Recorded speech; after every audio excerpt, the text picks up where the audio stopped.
I'm Ty with WTI, and I want to show you guys my shower curtain rod.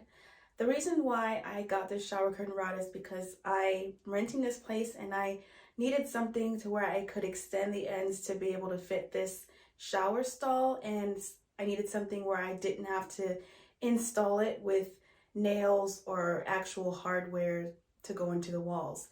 So this works perfectly for us. I think that the extenders on it stretch out really well to where I'm never worried about pulling the shower curtain down.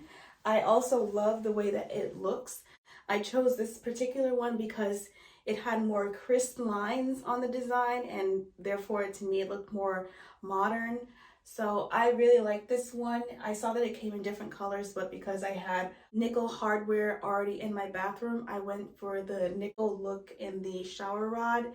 And it was super easy to just install and put up here. So I highly recommend it if you're looking for something similar, and that's my point of view.